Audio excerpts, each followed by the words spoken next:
pamit dinas. Tapi tiap malam aku mendengar suara pintu gudang dibuka. Aku mengintip, merekam. Astaga! Suamiku keluar dari gudang itu, membetulkan pakaiannya, diikuti adikku sendiri. Semua yang kulihat itu tak terduga. Sebelum ceritanya dimulai, silakan tulis di kolom komentar dari daerah mana saja teman-teman yang menonton cerita ini. Jangan lupa like dan subscribe agar channel ini bisa semakin berkembang dan bisa mempersembahkan cerita yang lebih menarik lagi. Kehidupan yang ideal. Ironisnya, aku baru menyadari betapa sempurnanya hidupku tepat di saat retakan pertama muncul. Aku Indira. Dan ini adalah rumahku, atau lebih tepatnya, rumah warisan ayahku di Malang. Sebuah rumah besar, terlalu besar untukku, suamiku Satria, dan Gita, adikku yang sedang menumpang. Rumah ini adalah benteng sekaligus sangkar. Dindingnya tinggi, halamannya luas, dan di sudut terjauh, tersembunyi oleh rimbunnya pohon beringin tua, berdirilah sebuah gudang. Gudang tua yang sudah puluhan tahun tak tersentuh. Ayah dulu menggunakannya untuk menyimpan peralatan kebun dan barang-barang yang tak lagi terpakai. Sekarang, gudang itu hanya berdiri diam, mengunci rahasia apapun yang ada di dalamnya. Suasana sejuk Malang seharusnya menenangkan, tapi tidak malam itu. Pagi itu, semua berjalan seperti biasa. Satria, suamiku, adalah pria sempurna. Setidaknya, itu yang kulihat. Dia tampan, mapan, dan selalu memperlakukanku seperti ratu. Pagi itu, dia mengenakan kemeja biru langit favoritnya. Wangi parfum mahalnya menguar, mengisi ruang makan kami. Aku berangkat, sayang, katanya, sambil mencium keningku. Koper hitamnya sudah berdiri tegak di samping pintu. Proyek besar di Surabaya lagi? Tanyaku, mencoba menyembunyikan nada kecewa. Ini sudah minggu ketiga berturut-turut. Demi masa depan kita, Indira. Jawabnya, senyumnya tak pernah gagal meluluhkan hatiku. Cuma 4 hari. Gita kan ada di sini menemanimu. Kamu nggak akan sendirian. Aku melirik Gita, adikku. Dia sedang mengaduk teh hangat untuk ibu kami, Bu Farah, yang duduk di kursi roda di teras. Ibu memang sedang sakit-sakitan beberapa bulan terakhir. Kondisi fisiknya menurun drastis. Hati-hati ya, Mas, kata Gita, tersenyum manis. Jangan lupa oleh-oleh buat Mbak Indira. Pasti, sahut Satria, mengedipkan sebelah matanya padaku. Aku mengantarnya sampai ke mobil. Dia memelukku sekali lagi. Erat, jaga diri baik-baik. Kunci semua pintu. Jangan lupa minum vitaminmu. Aku mengangguk. Kamu juga hati-hati di jalan. Mobilnya melaju, menghilang di balik gerbang tinggi. Aku berdiri di sana sejenak, merasakan udara pagi Malang yang menusuk kulit.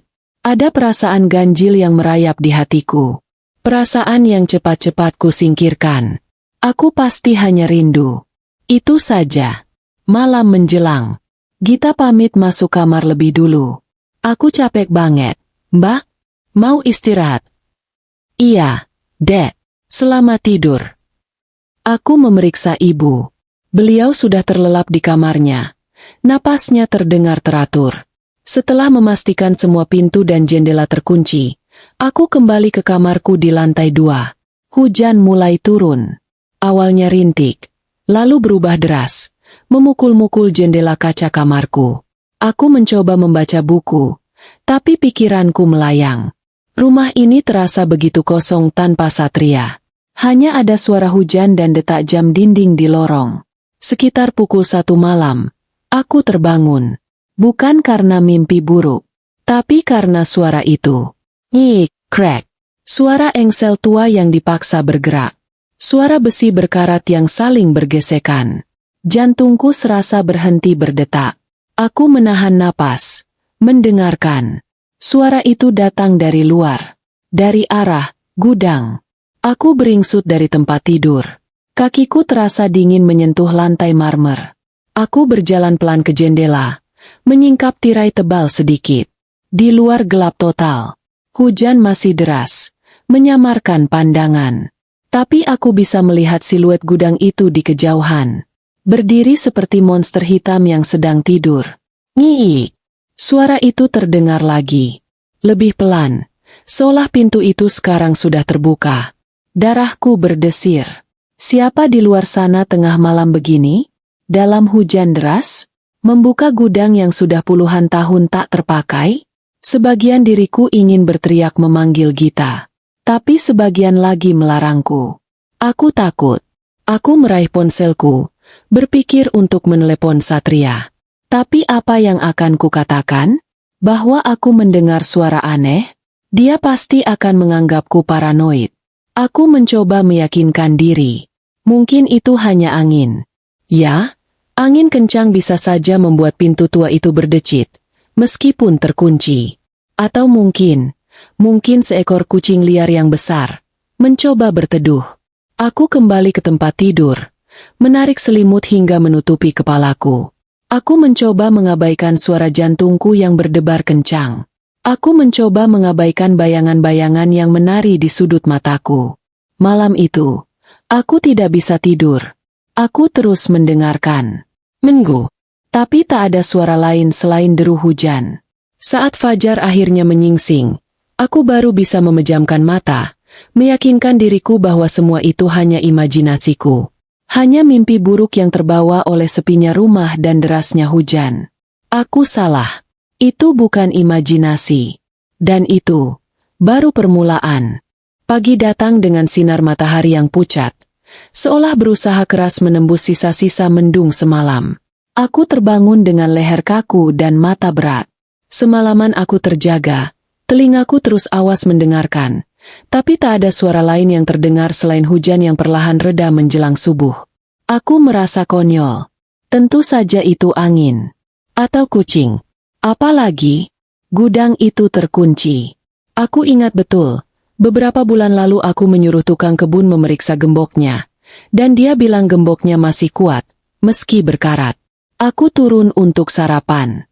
Gita sudah duduk di meja makan, secangkir kopi mengepul di depannya.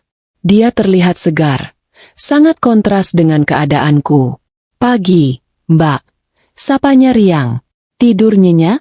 Tadi malam hujannya deras banget. Yah, sampai kayak ada badai. Pagi. Iya, deras sekali. Jawabku singkat. Aku mengambil selembar roti dan mengolesinya dengan selai. Aku mengamati adikku. Dia terlihat normal. Ponsel di satu tangan, cangkir kopi di tangan lain. Mbak, kayaknya aku bakal sering lembur deh minggu ini, katanya tiba-tiba. Matanya masih terpaku pada layar ponsel. Apartemenku masih direnovasi. Untung ada Mbak, jadi aku bisa numpang. Lembur? Bukannya proyekmu sudah selesai? Tanyaku. Gita bekerja di sebuah firma desain interior. Ini proyek baru, Mbak? Dadakan. Kliennya besar. Jadi ya harus ekstra. Jelasnya, masih tanpa menatapku. Mungkin aku bakal pulang malam terus. Nggak apa-apa kan, Mbak? Sendirian di rumah sama ibu. Nggak apa-apa, Git. Kamu fokus saja sama pekerjaanmu, kataku. Meski sejujurnya aku sedikit kecewa. Aku berharap Gita bisa menemaniku di rumah besar ini selagi Satria dinas. Makasih ya, Mbak. Mbak Indira memang kakak terbaik, katanya. Akhirnya mengangkat wajah dan memberiku senyum lebar. Siang itu, aku menghabiskan waktu menemani ibu di teras. Kami bicara tentang banyak hal, tentang masa lalu, tentang bunga-bunga mawar favoritnya. Tapi pikiranku tak bisa jauh-jauh dari gudang itu. Setelah memastikan ibu tidur siang dengan nyaman, rasa penasaranku tak tertahankan lagi. Aku harus memastikannya sendiri. Aku berjalan ke halaman belakang. Udara masih terasa lembab sisa hujan. Rumput basah di bawah sandalku. Semakin dekat aku ke gudang, semakin kencang jantungku berdebar. Gudang itu terlihat persis seperti kemarin. Tua, kusam, dengan ket kayu yang mengelupas di mana-mana. Dan di sana, di pintunya yang besar dan kokoh, tergantung sebuah gembok. Gembok besar dan berkarat. Persis seperti yang kuingat. Aku mendekat. Aku menyentuh gembok itu. dingin dan basah. Aku menariknya. Gembok itu terkunci rapat. Sangat rapat. Aku bahkan mengguncang-guncang pintunya. Terkunci. Tak bergerak sedikit pun. Aku menghela napas lega. Kan? Cuma angin. Gumamku pada diri sendiri. Aku merasa bodoh karena sudah sepanik itu. Aku berbalik. Hendak kembali ke rumah. Tapi sesuatu di tanah menarik perhatianku. Di dekat pondasi pintu gudang, sedikit tersembunyi di balik pot gerabah tua yang pecah, ada sesuatu. Jejak lumpur. Bukan sekadar cipratan. Tapi jejak yang jelas. Seperti jejak telapak sepatu. Lumpur itu terlihat masih baru. Warnanya lebih gelap dan basah dibandingkan tanah kering di sekitarnya. Padahal bagian tanah lain yang tak terlindung atap gudang sudah mulai mengering terkena matahari pagi. Aku berjongkok. Ini bukan jejak sepatuku. Ukurannya lebih besar. Ini juga bukan jejak sepatu tukang kebun. Dia selalu memakai sepatu bot karet dengan sol berpola kotak-kotak. Jejak ini, polanya berbeda. Lebih mirip sol sepatu kerja pria. Darahku kembali berdesir. Bagaimana mungkin ada jejak lumpur di sini jika pintunya terkunci rapat dari luar? Siapa yang berdiri di depan pintu gudang ini? Aku melihat ke sekeliling. Tak ada siapa-siapa. Hanya suara angin yang berdesir di antara daun-daun pohon beringin. Aku buru-buru kembali ke rumah. Aku mengunci pintu belakang dan memastikan semua jendela tertutup rapat, meskipun hari masih siang. Malam itu, Gita benar-benar pulang larut. Dia mengirim pesan singkat pukul 10 malam. Masih di kantor. Mbak, jangan tungguin aku. Love you. Aku duduk sendirian di ruang tengah. Satria menelepon. Suaranya terdengar lelah. Halo, sayang. Gimana di rumah? Baik, Mas. Kamu gimana?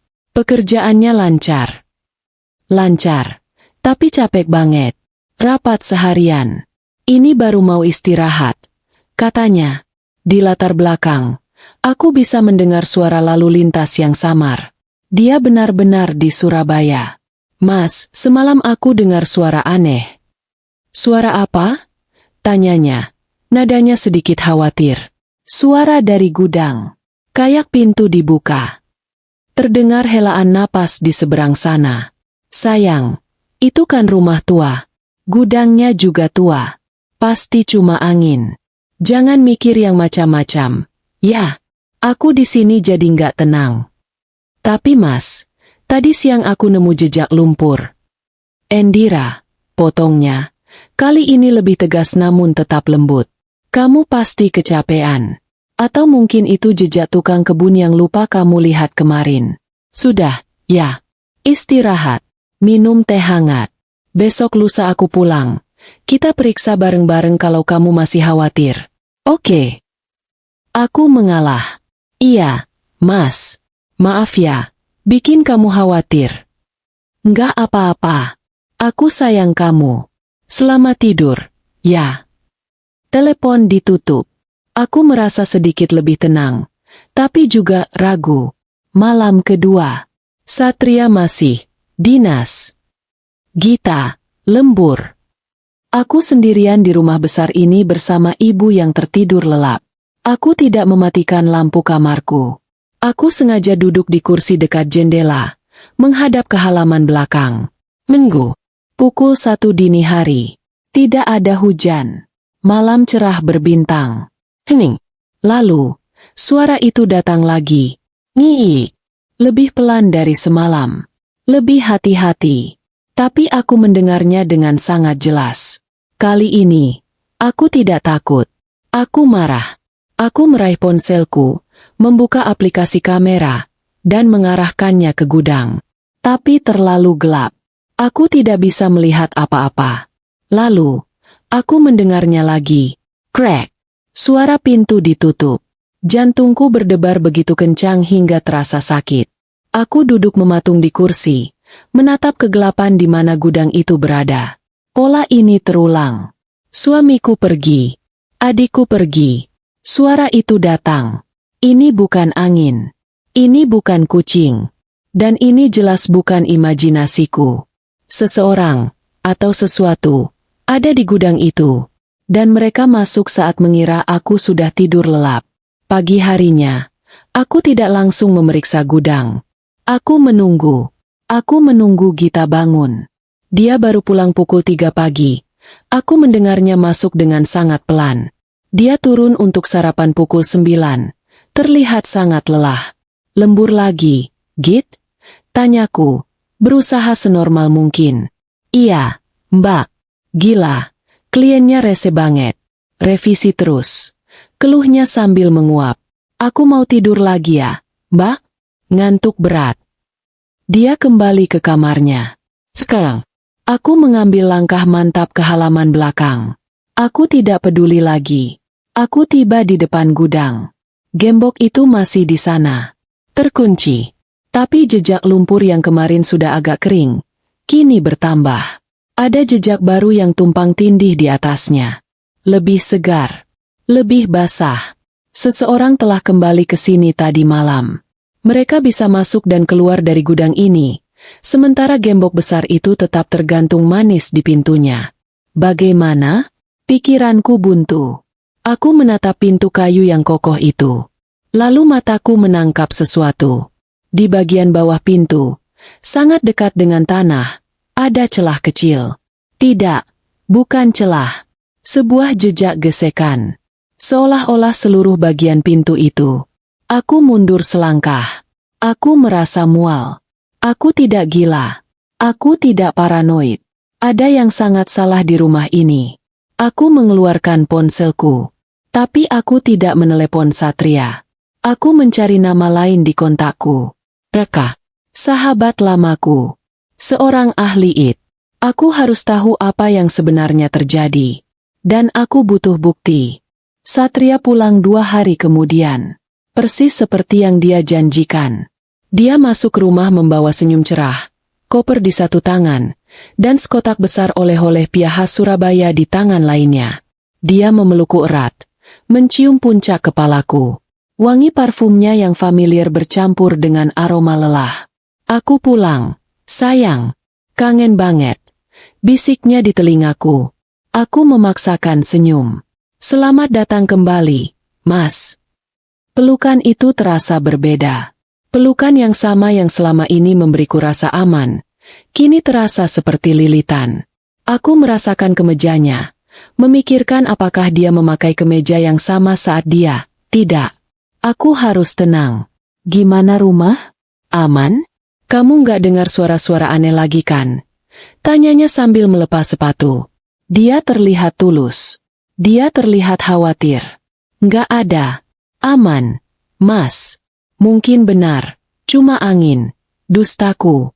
Ini adalah kebohongan pertamaku. Rasanya aneh di lidah. Gita turun dari kamarnya, menyambut Satria dengan ceria. Wah, Mas Satria pulang. Oleh-olehnya mana? Mas? Mbak Indira pasti dijagain makannya, kan? Pasti dong. Ini, buat kamu juga, kata Satria, menyerahkan bungkusan lain pada Gita. Wah, makasih, Mas. Baik banget. Cicit Gita. Aku memperhatikan mereka. Interaksi mereka normal. Sangat normal. Satria bersikap seperti kakak ipar yang baik. Gita bersikap seperti adik ipar yang sopan. Tidak ada tatapan curi-curi. Tidak ada sentuhan yang salah. Tidak ada apa-apa. Justru ketiadaan. Apa-apa. Itulah yang membuatku semakin mual. Mereka aktor yang hebat. Malam itu, saat Satria sedang mandi, aku melakukan sesuatu yang belum pernah kulakukan seumur hidupku. Aku mengambil ponselnya yang tergeletak di meja nakas. Tanganku gemetar. Aku merasa seperti pencuri. Aku merasa seperti istri yang buruk. Aku membuka kunci ponselnya. Aku tahu kata sandinya. Tanggal ulang tahun pernikahan kami. Ironis. Aku membuka aplikasi pesannya. Bersik. Hanya obrolan grup kantor, pesan dariku, dan beberapa spam. Aku membuka log panggilannya. Bersik. Hanya panggilan dariku, dari kantor, dan dari ibunya. Aku membuka galerinya. Puluhan fotoku. Foto kami berdua. foto ibu, dan beberapa foto selfie dirinya di depan laptop atau di lobi hotel, yang dia kirimkan padaku sebagai bukti dia sedang dinas. Ponsel itu terlalu bersih. Bersih secara tidak wajar. Seolah-olah sudah dipersiapkan untuk diperiksa. Seolah dia tahu aku akan memeriksanya. Atau lebih buruk lagi, dia tidak punya siapa-siapa lagi selain aku. Aku meletakkan kembali ponsel itu tepat saat mendengar suara pintu kamar mandi terbuka. Jantungku serasa mau copot. "Kamu belum tidur?" tanyanya, sambil mengeringkan rambut dengan handuk. "Belum. Nungguin kamu," kataku, berusaha agar suaraku tidak bergetar. Dia tersenyum, lalu duduk di tepi tempat tidur dan menatapku. "Ada yang mengganggu pikiranmu, Indira? Kamu terlihat beda." Aku ingin berteriak. Aku ingin melempar ponsel itu ke wajahnya. "Kamu pembohong." Tapi aku tidak punya bukti. Yang aku punya hanya suara di malam hari, jejak lumpur, dan ponsel yang terlalu bersih. Dia akan bilang aku paranoid. Dia akan bilang aku gila. "Cuma kangen kamu aja," katakulah akhirnya. Dan sedikit cemas sama ibu. Kondisinya kayaknya nggak membaik. Satria menggeser duduknya, merangkulku. "Hei, ibu pasti sembuh. Ada Gita yang bantu jaga. Ada aku. Kita lewati ini sama-sama, ya?" Aku bersandar di bahunya. Rasanya dingin. Keesokan harinya, aku menjalankan rencana konyolku. Aku menelepon ke kantor Satria, berpura-pura ingin mengejutkannya dengan mengirim makan siang. "Selamat siang," dengan resepsionis. "Ada yang bisa dibantu?" "Selamat siang, Mbak. Saya Indira, istri Pak Satria. Saya mau kirim makan siang untuk beliau. Kira-kira beliau ada di ruangannya?" Terdengar suara ketikan keyboard. "Oh, Ibu Indira. Mohon maaf, Bu. Pak Satria sedang tidak di kantor. Beliau kan sedang dinas luar kota, Bu. Ke Surabaya. Ada proyek besar di sana. Sudah hampir 3 minggu ini bolak-balik." Darahku mengalir deras ke telingaku. Oh, iya. Saya lupa. Mbak, maaf. Saya lagi sedikit pelupa akhir-akhir ini. Makasih ya, Mbak. "Iya, Bu. Sama-sama." Telepon ditutup. Aku terduduk di sofa. Jadi, kantornya mengonfirmasi. Resepsionis itu bilang dia di Surabaya. Tapi telingaku sendiri mendengar suara di gudang. Mataku sendiri melihat jejak lumpur. Siapa yang harus kupercayai? Telingaku? Atau konfirmasi resmi dari kantornya? Aku merasa gila. Benar-benar gila. Aku mulai meragukan kewarasanku sendiri. Mungkinkah aku salah dengar? Mungkinkah jejak lumpur itu memang jejak tukang kebun? Mungkinkah aku begitu kesepian dan paranoid sampai menciptakan skenario pengkhianatan di kepalaku sendiri? Aku menatap diriku di cermin besar di ruang tamu. Wanita di cermin itu terlihat pucat, lelah, dengan mata yang liar. Aku tidak mengenalinya. Gita masih sibuk dengan dunianya. Lembur, menjadi rutinitas barunya. Dia hampir tidak pernah di rumah saat malam hari. Satria, sebaliknya, menjadi suami yang lebih perhatian. Dia lebih sering di rumah, membawakanku bunga, mengajakku makan malam. Seolah-olah dia tahu aku sedang goyah dan berusaha memperbaikinya. Atau seolah-olah dia sedang menenangkanku. Membuatku lengah. Kecurigaan ini menggerogoti aku dari dalam. Seperti asam, perlahan-lahan melarutkan semua keyakinan dan kebahagiaan yang pernah kumiliki. Malam itu, Satria ada di rumah. Kami menonton film di kamar. Gita sedang lembur. Rumah hening. Tidak ada suara ngiik dari gudang. Tidak ada suara engsel berkarat. Hening. Dan keheningan itu adalah jawaban yang kubutuhkan. Pola itu jelas. Suara itu hanya muncul saat Satria, Dinas, dan Gita lembur. Saat mereka berdua tidak ada. Kecurigaanku bukan lagi tentang orang luar yang menyelinap masuk. Kecurigaanku kini bergeser. Aku tidak bisa menahannya lagi. Aku butuh seseorang untuk bicara. Seseorang yang tidak akan menilaiku. Seseorang yang tidak akan menyebutku gila. Keesokan paginya, aku bilang pada Satria aku ingin mengunjungi teman lama. Dia tidak curiga. Dia bahkan menawariku untuk diantar, yang kutolak dengan halus. Aku mengemudi ke sebuah kafe kecil di pinggir kota. Tempat yang tenang. Aku duduk di sudut, menunggu. 15 menit kemudian, dia datang. Raka, sahabatku sejak kuliah. Seorang jenius yang sedikit kikuk, tapi orang paling logis yang ku kenal. Endira? Ya ampun, udah berapa lama kita nggak ketemu? Kamu baik-baik aja? Tanyanya, melihat betapa tegangnya aku. Aku tidak membuang waktu. Raka, aku butuh bantuanmu. Aku kayaknya bakal gila. Dan aku menceritakan semuanya. Dari awal, suara gudang, jejak lumpur, pola kepergian Satria dan Gita, ponsel yang bersih, telepon ke kantornya, keheningan saat Satria ada di rumah. Aku menceritakannya seperti orang kesurupan. Suaraku bergetar, tanganku mencengkram cangkir teh dinginku. Raka mendengarkan. Dia tidak memotong. Dia tidak tertawa. Dia hanya mendengarkan dengan saksama. Matanya yang cerdas menilaiku. Ketika aku selesai, aku kehabisan napas. Kamu pasti mikir aku gila, kan? Raka terdiam sejenak. Lalu dia mencondongkan tubuhnya ke depan. Endira, katanya pelan. Dalam duniaku, data tidak pernah bohong. Dan kamu baru saja memberiku banyak sekali data. Data apa? Ini cuma perasaanku. Isaku. Bukan. Itu pola. Katanya tegas. Suara hanya ada saat A dan B pergi. Suara tidak ada saat A ada. Itu adalah sebuah pola yang jelas. Jejak lumpur adalah bukti fisik. Ponsel yang terlalu bersih adalah anomali. Konfirmasi kantor bisa jadi bagian dari skenario. Aku menatapnya. Harapan mulai merayap masuk. Yang kamu butuhkan sekarang bukan keyakinan, lanjut Raka. Yang kamu butuhkan adalah bukti yang tidak terbantahkan. Sesuatu yang objektif. Gimana caranya, K.A.? Raka menatap lurus ke mataku. Kita pasang kamera tersembunyi. Kita rekam gudang itu. Aku menelan ludah. Kamera. Satu kamera kecil dengan night vision, resolusi tinggi. Pasang di tempat yang punya pandangan jelas ke gudang itu. Jendela kamarmu di lantai 2. Mungkin, kamu bisa pantau langsung dari ponselmu. Dia berhenti sejenak. Ekspresinya berubah serius. Tapi aku harus tanya kamu satu hal, Endira. Dan kamu harus jawab jujur.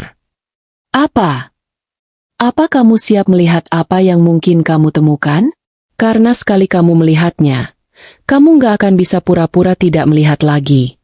Aku memikirkan suamiku yang penyayang. Aku memikirkan adikku yang manis. Aku memikirkan rumahku yang sempurna. Lalu aku memikirkan suara ngiik di tengah malam. Aku harus tahu, K.A. Kataku, suaraku kini mantap. Aku harus tahu siapa yang menghancurkan hidupku. Atau aku yang menghancurkannya sendiri. Hari itu tiba lebih cepat dari yang kuduga. 3 hari setelah pertemuanku dengan Raka. 3 hari yang terasa seperti setahun, di mana aku harus berpura-pura semuanya baik-baik saja. Jumat pagi, Satria sudah rapi dengan kemeja birunya lagi. Koper hitam itu lagi. Aku berangkat ya, sayang. Katanya, rutinitas yang sama. Ciuman di kening yang sama. Hati-hati, Mas. Aku tersenyum. Senyumanku kini terasa seperti topeng karet yang kaku. Aku memandangnya pergi, dan untuk pertama kalinya, aku tidak merasakan kesedihan. Yang kurasakan hanyalah dingin. Siang itu, Gita menghampiriku di taman, tempatku sedang menemani ibu berjemur. Mbak, maaf banget, katanya. Wajahnya dibuat memelas. Kayaknya aku lembur lagi malam ini. Kliennya minta revisi lagi. Bener-bener deh. Aku menatapnya. Adikku, darah dagingku. Oh, ya? Ya sudah, nggak apa-apa, Git.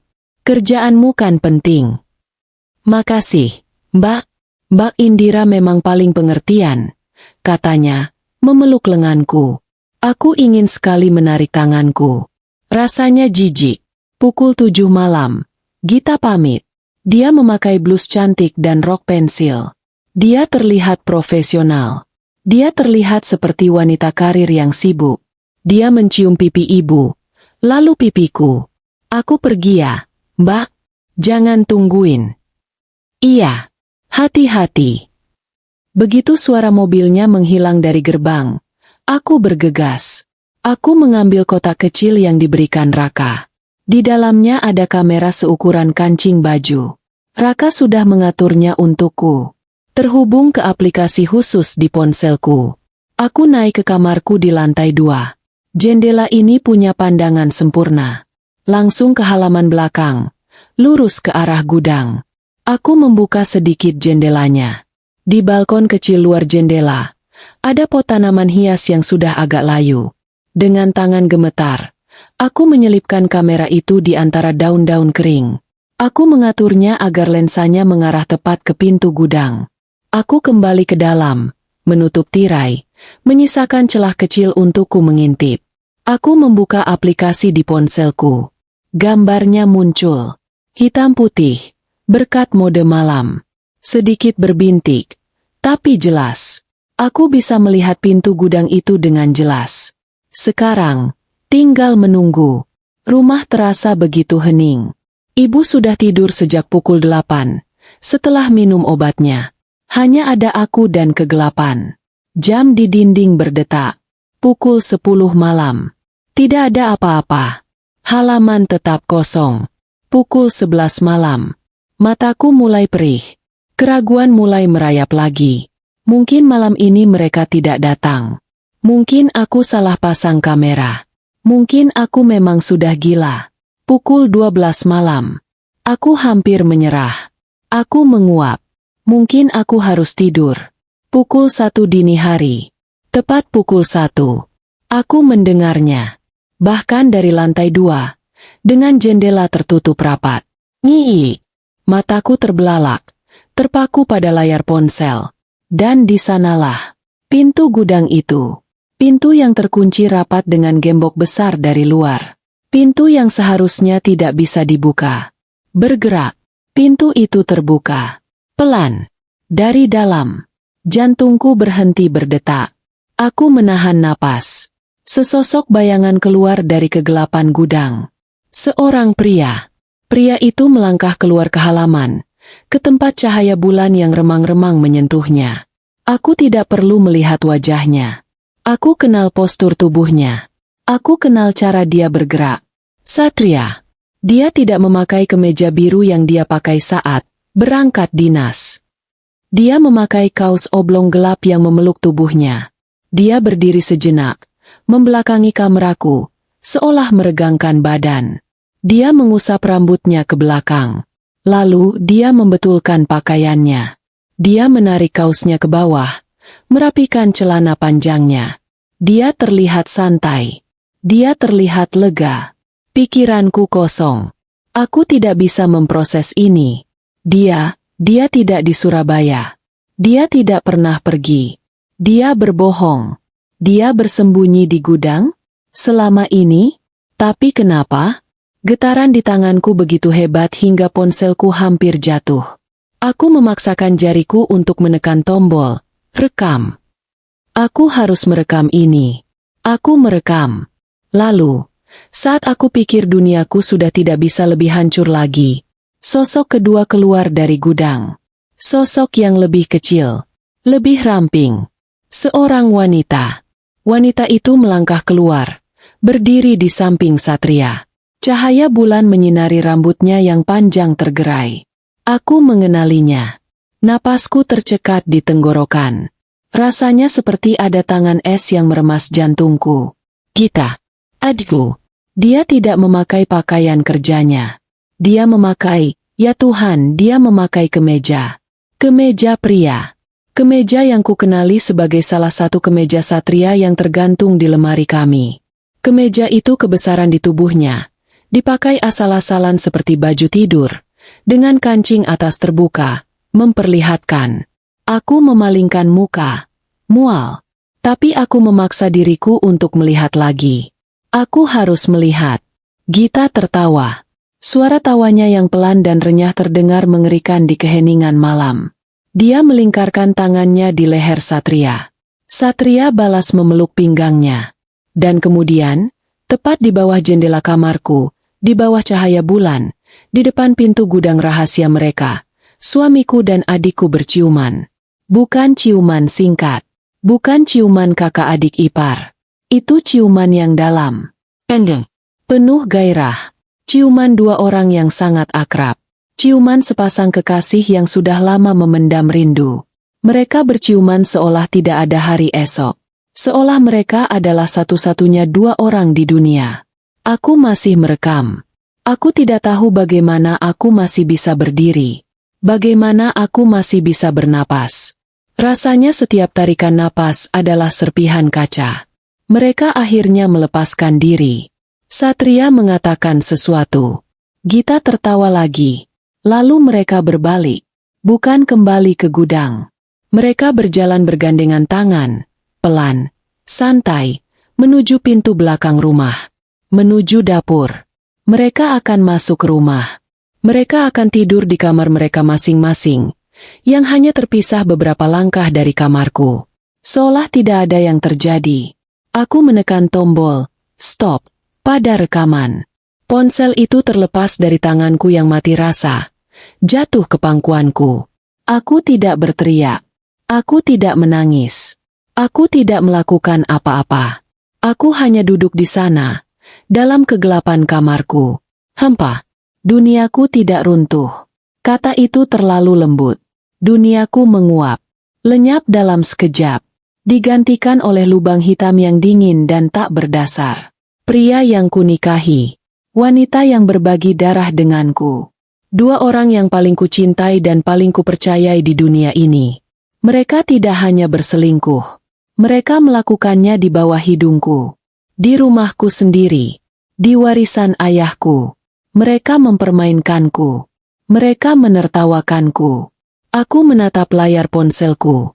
Video itu tersimpan di sana. Bukti kebohongan mereka. Bukti pengkhianatan mereka.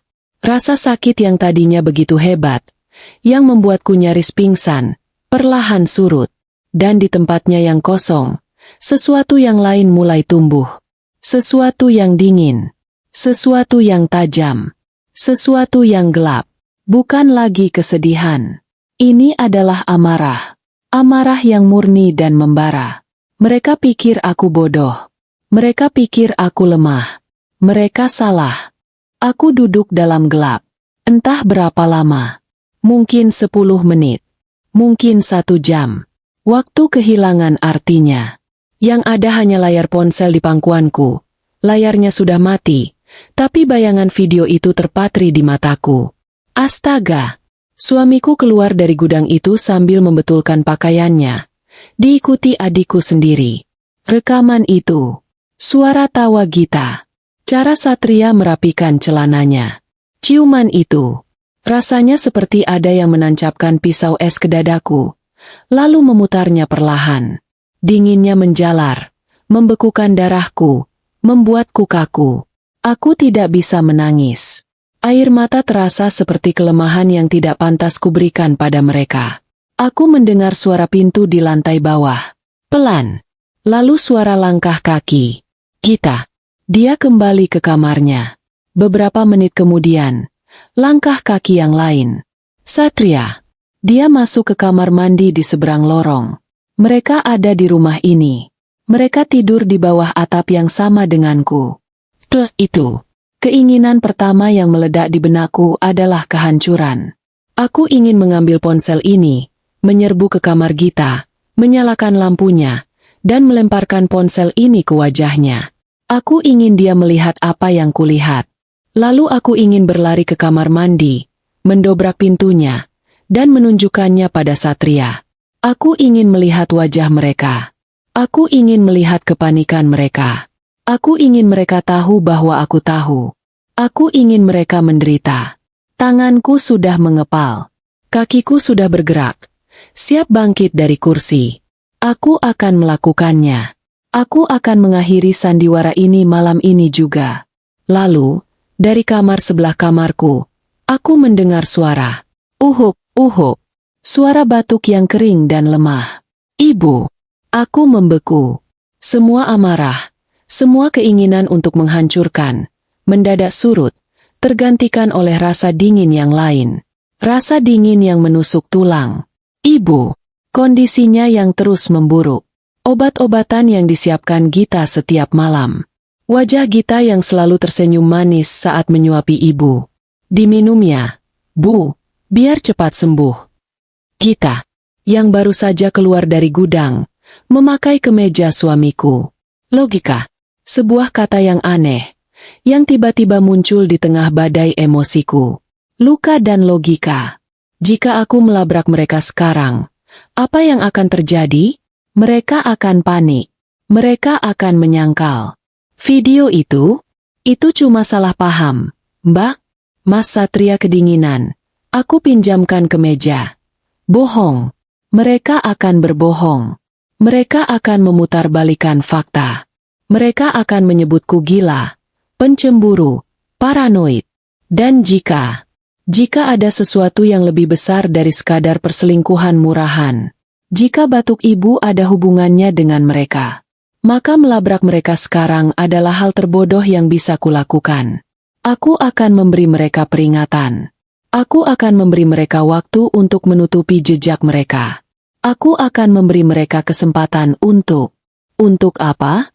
Untuk menyelesaikan apapun yang mereka rencanakan. Rasa mual kembali menghantamku. Lebih hebat dari sebelumnya. Ini bukan lagi tentang hati yang hancur. Ini tentang sesuatu yang jauh lebih gelap. Aku menyimpan ponselku. Aku menghapus air mata yang tidak kusadari sudah menggenang di pelupuk mataku. Aku menarik napas dalam-dalam. Aku harus menahan diri. Aku harus lebih pintar dari mereka. Jika mereka bisa bersandiwara selama ini, maka aku juga bisa. Aku harus mengumpulkan bukti. Bukan hanya bukti perselingkuhan.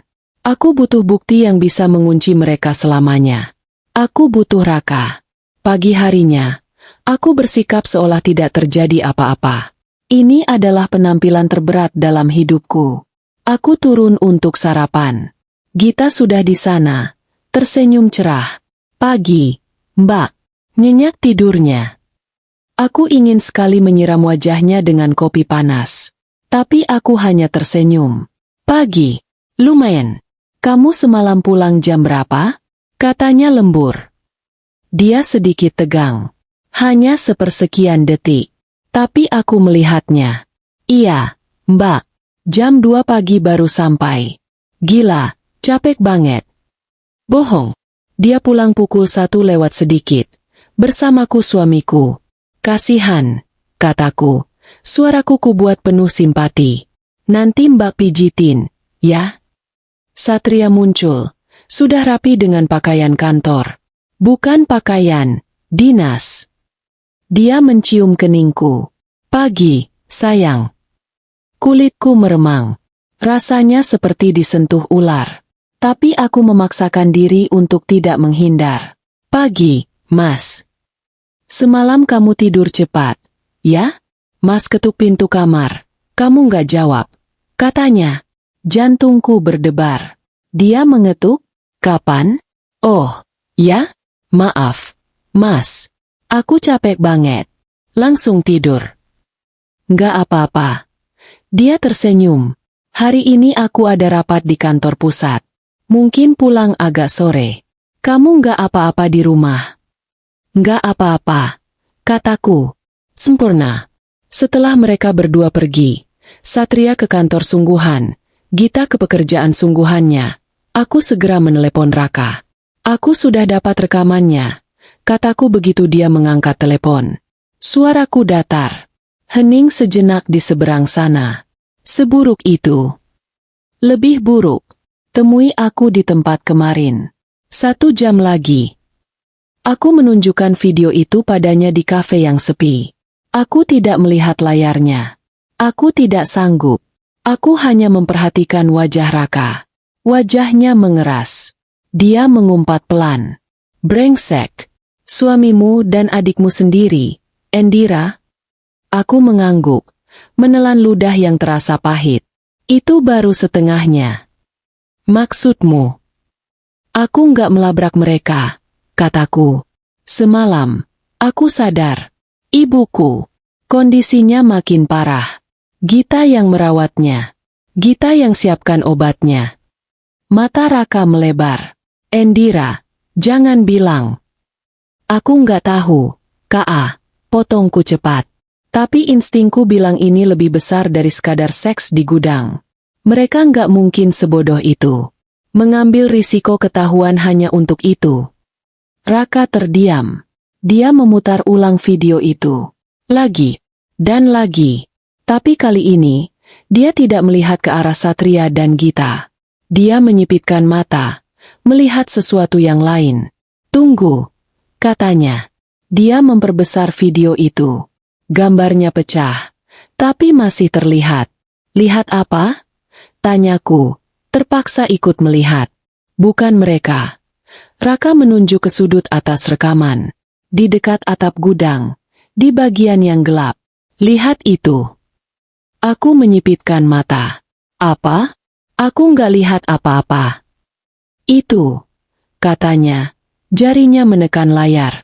Lihat uap ini? Samar banget, tapi konsisten. Lihat, mengepul pelan.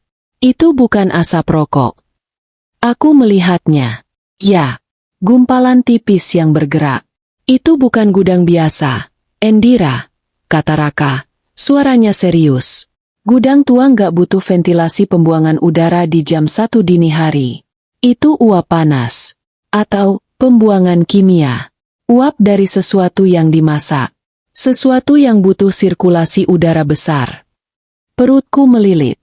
Mereka bukan cuma berselingkuh di sana, Endira, lanjut Raka, menatap lurus ke mataku. Mereka melakukan sesuatu di sana. Sesuatu yang disembunyikan di bawah tanah. Dia benar. Instingku benar. Apa yang harus kulakukan, Ka? Bisikku. Kamu harus masuk ke sana, katanya. Kamu harus tahu apa yang ada di bawah gudang itu. Tapi kamu harus melakukannya dengan sangat hati-hati. Mereka pikir kamu bodoh. Sekarang, kamu harus jadi bodoh. Aku kembali ke rumah sore itu dengan sebuah rencana. Bukan lagi rencana yang didorong oleh amarah atau kesedihan. Tapi rencana yang dingin dan penuh perhitungan. Raka benar. Mereka pikir aku bodoh, penurut, dan manja. Baik, aku akan memberi mereka apa yang mereka inginkan.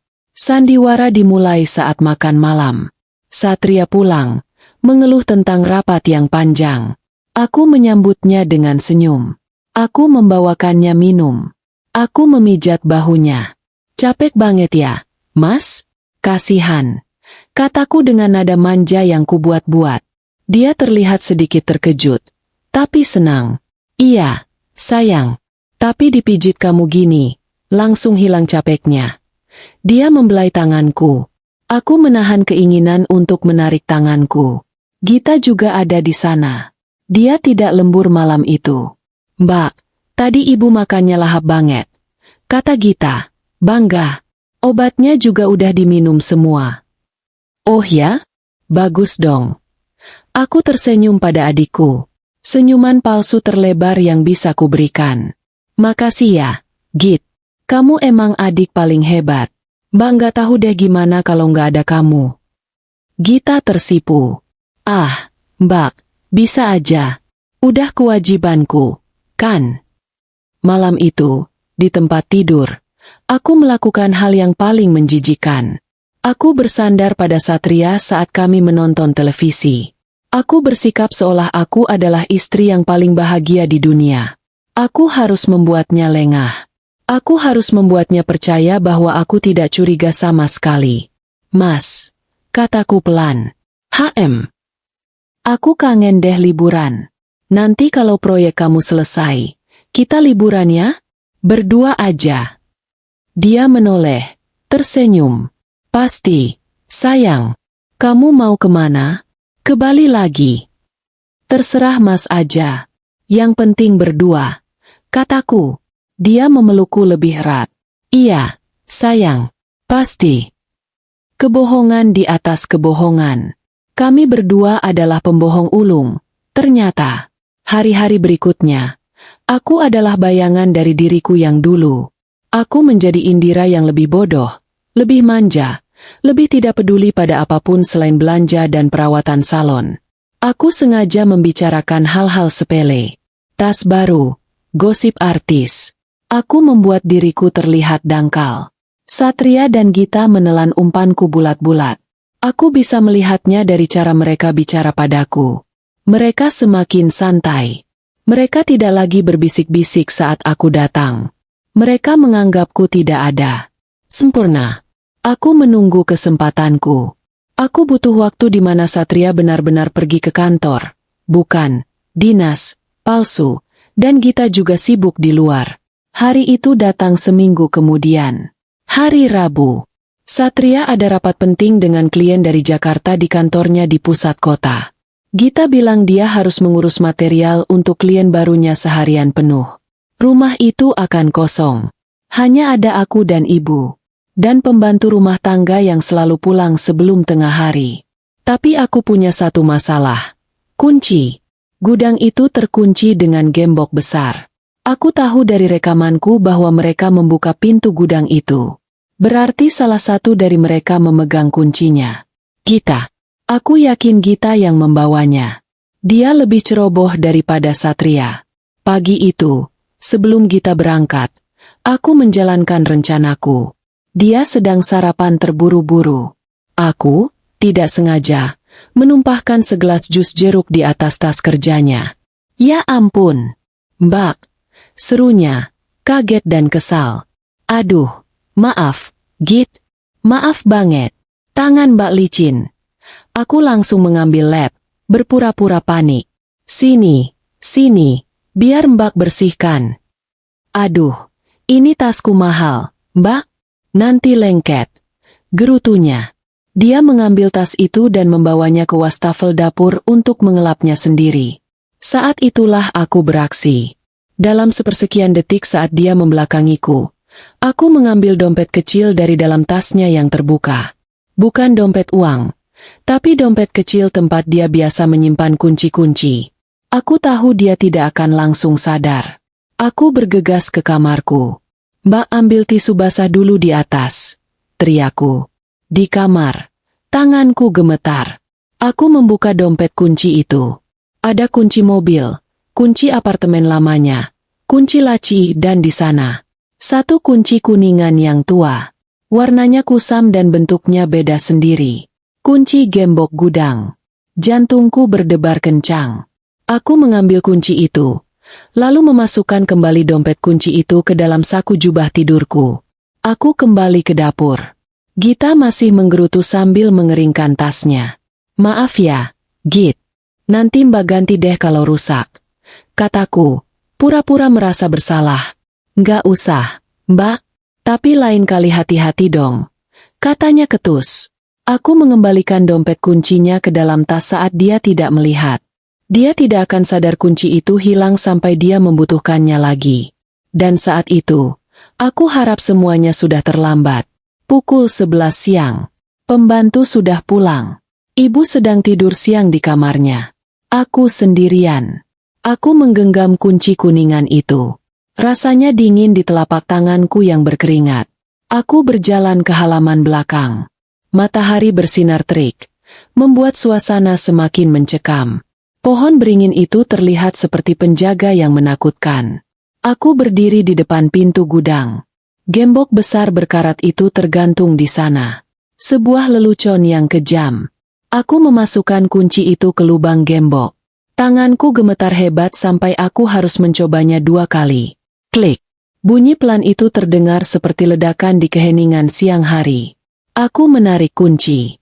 Gembok itu terbuka. Aku melepaskan gembok itu dari kaitnya. Berat.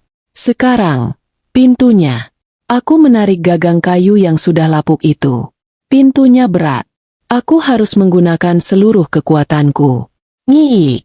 Suara engsel yang sama persis seperti yang kudengar di malam hari. Kali ini, aku yang membuatnya. Pintu itu terbuka. Udara di dalam gudang langsung menerpaku. Bau debu yang pekat, bau kayu lapuk, bau apek, dan sesuatu yang lain. Bau samar yang tajam. Bau bahan kimia. Gelap. Meskipun di luar terang, di dalam sini sangat gelap. Mataku butuh beberapa saat untuk beradaptasi. Aku melangkah masuk. Lantainya tanah yang dipadatkan, bercampur semen yang pecah-pecah. Di sekelilingku ada tumpukan barang-barang lama milik ayahku. Perabot tua yang ditutupi kain putih, kardus-kardus yang sudah lapuk, peralatan kebun yang berkarat. Aku menyalakan senter dari ponselku. Aku berjalan pelan, menyusuri ruangan. Debu di mana-mana. Sarang laba-laba. Tidak ada tanda-tanda kehidupan. Tapi uap itu, rekaman raka. Pasti ada sesuatu di bawah tanah. Aku mencari. Mataku menyapu setiap sudut. Di mana mereka menyembunyikannya? Di sudut terjauh. Di balik tumpukan kardus-kardus besar yang ditumpuk tidak beraturan, aku melihatnya. Kardus-kardus itu menutupi sesuatu. Tapi ada celah kecil. Jantungku berdebar. Aku mulai memindahkan kardus-kardus itu. Berat. Isinya entah apa. Aku tidak peduli. Aku melemparnya satu persatu. Dan di sanalah. Setelah kardus terakhir kupindahkan, aku melihatnya. Bukan pintu, tapi sebuah karpet tua yang kotor, tergeletak di lantai. Karpet itu salah, terlalu bersih untuk ada di gudang ini. Debunya hanya di permukaan, tidak meresap. Aku berjongkok. Aku menarik karpet itu. Di bawahnya, di lantai semen, ada sebuah pintu. Pintu perangkap. Sebuah pegangan logam yang rata dengan lantai. Ini dia. Bekas ruang penyimpanan anggur ayahku. Aku ingat sekarang. Ayah pernah bilang dia membuatnya tapi tidak pernah dipakai. Satria dan Gita telah menemukannya. Dan memodifikasinya. Tanganku gemetar saat menyentuh pegangan logam itu. Dingin. Aku menariknya. Pintu itu berat. Tapi engselnya baru. Terawat. Tidak seperti pintu gudang di luar. Pintu itu terbuka dengan mulus tanpa suara. Dari lubang yang menganga di lantai, udara dingin menyembur keluar. Bau bahan kimia itu kini semakin kuat. Bercampur dengan bau parfum Gita. Tangga kayu curam terlihat menurun ke kegelapan total. Aku telah menemukan sarang mereka. Sekarang, aku hanya perlu memberanikan diri untuk turun. Aku berdiri di ambang kegelapan. Pegangan logam itu terasa dingin di telapak tanganku yang basah oleh keringat. Bau itu, bau kimia yang tajam, bercampur dengan aroma apek rubanah, dan, ya Tuhan, aroma manis yang samar. Parfum Gita. Perutku bergejolak. Rasa takut yang dingin merayap di punggungku, menyuruhku untuk menutup pintu ini, menguncinya, menumpuk kembali kardus-kardus itu, dan berlari. Lari sejauh mungkin dari rumah ini. Tapi aku tidak bisa. Aku sudah sejauh ini. Aku harus tahu. Aku harus melihat neraka macam apa yang mereka bangun di bawah kakiku. Aku menarik napas dalam-dalam, menahan bau itu. Satu-satunya cahaya hanyalah dari senter ponselku, yang gemetar di tanganku. Aku mengarahkan sinarnya ke lubang yang menganga. Tangga kayu. Menghilang ke dalam kegelapan pekat. Kakiku terasa seperti timah. Berat. Tapi aku memaksanya bergerak. Satu langkah. Kayu itu berderit pelan di bawah bebanku. Aku membeku. Mendengarkan. Hening. Hanya suara napasku sendiri yang terengah-engah. Aku melanjutkan. Langkah demi langkah. Aku menuruni tangga itu. Semakin dalam aku turun, udara semakin dingin dan lembab. Bau kimia itu semakin menyesakkan. Rasanya seperti 10 menit. Meski mungkin hanya 30 detik. Akhirnya, kakiku menyentuh lantai yang kokoh. Bukan tanah. Lantai beton. Aku menyapukan sinar senterku ke sekeliling. Ruangan itu tidak besar. Mungkin 4 kali 4 meter. Tapi ini bukan gudang anggur tua. Ini bersih. Terlalu bersih. Jantungku serasa diremas. Di satu sudut, persis di hadapanku, ada sebuah kasur. Bukan tempat tidur, hanya kasur yang diletakkan di lantai, dengan spray kusut berwarna gelap. Di sampingnya, sebuah peti kayu tua difungsikan sebagai meja nakas. Di atasnya 2 gelas anggur yang ternoda, dan sebotol anggur yang setengah kosong. Di lantai dekat kasur, teronggok pakaian. Aku tidak perlu melihatnya dari dekat. Aku mengenali kemeja flanel kotak-kotak itu. Kemeja satria. Kemeja yang sama dengan yang dipakai Gita di rekaman videoku. Rasa mual itu kembali, membakar tenggorokanku. Ini adalah sarang mereka. Tempat mereka bercinta. Tempat mereka menertawakanku. Aku memalingkan muka, memaksakan diriku untuk tidak muntah. Amarah memberiku kekuatan. Ini bukan yang terburuk. Aku tahu. Aku mengarahkan senterku ke bagian lain ruangan. Dan di sanalah sumber dari uap yang dilihat Raka. Sumber dari bau kimia itu. Ini bukan lagi ruang bawah tanah ayahku. Ini adalah laboratorium. Laboratorium mini yang fungsional dan mengerikan.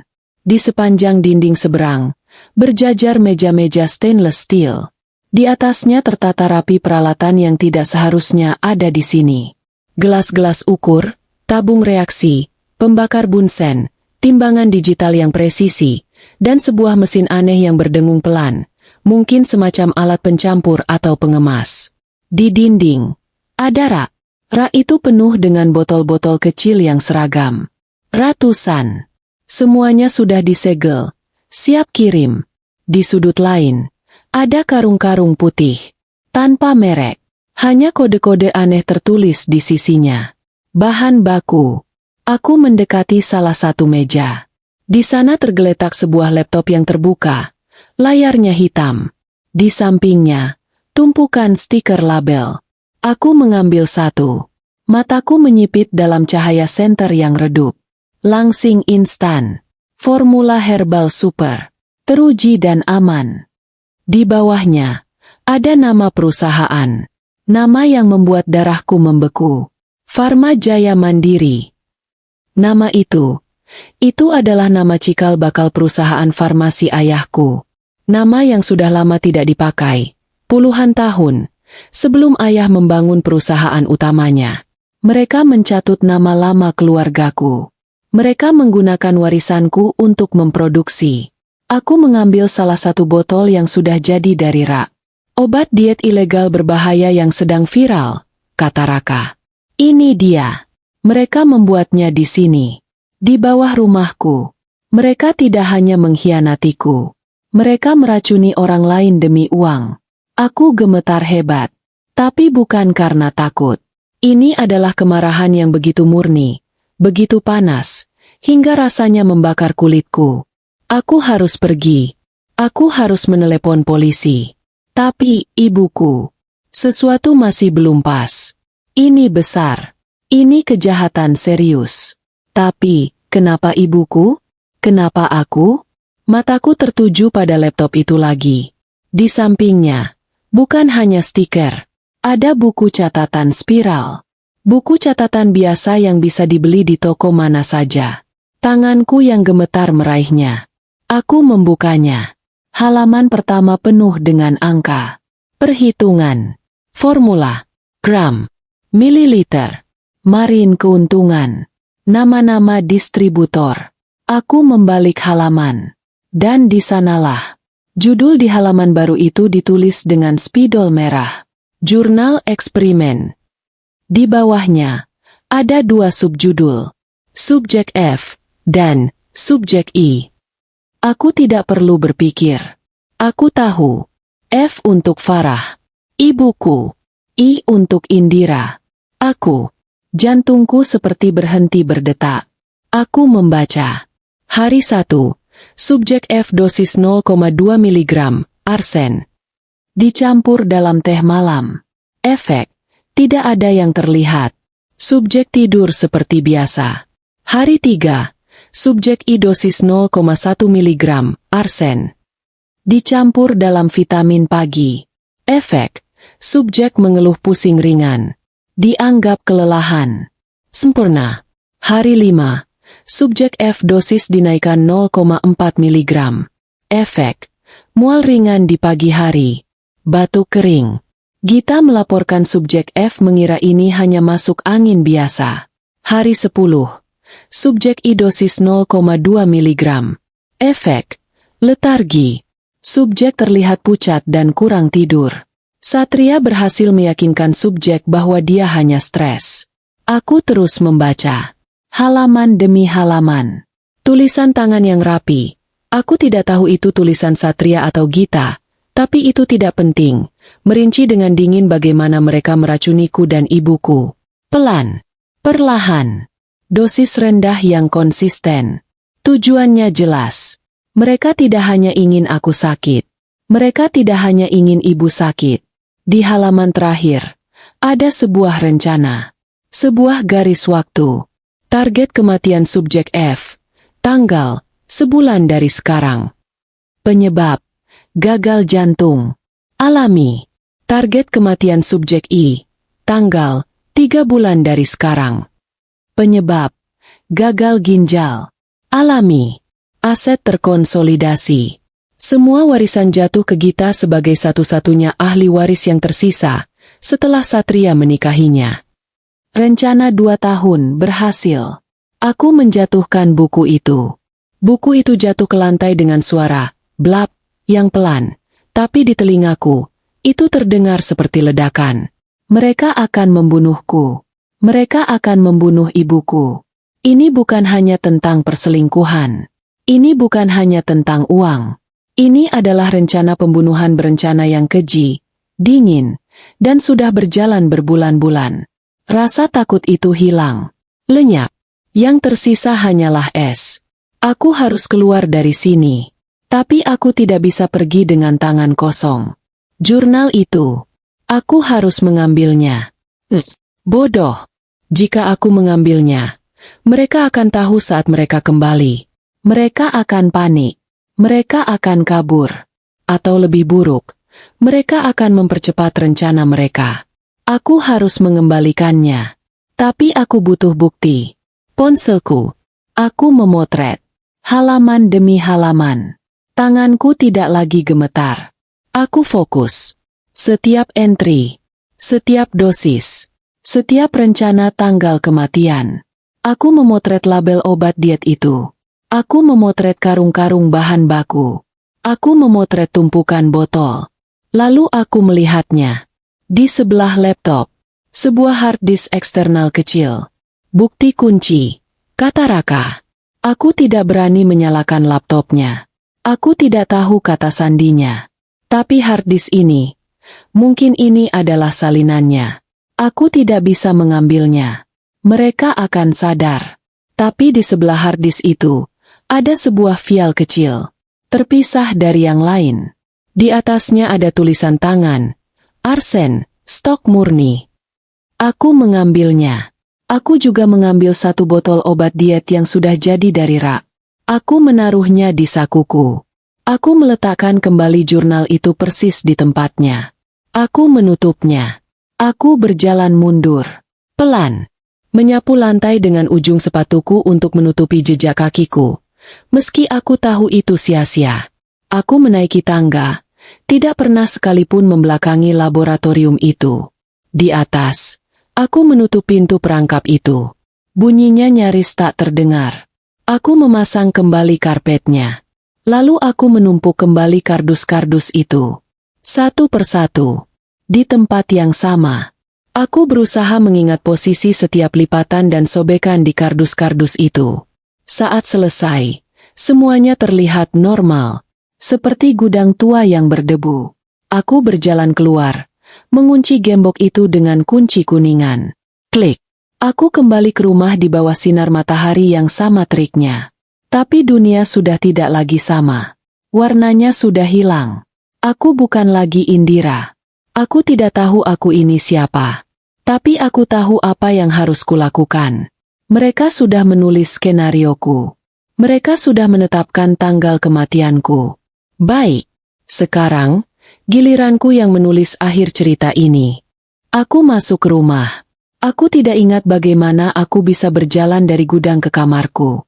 Kakiku bergerak sendiri. Pintu kamar tertutup. Terkunci.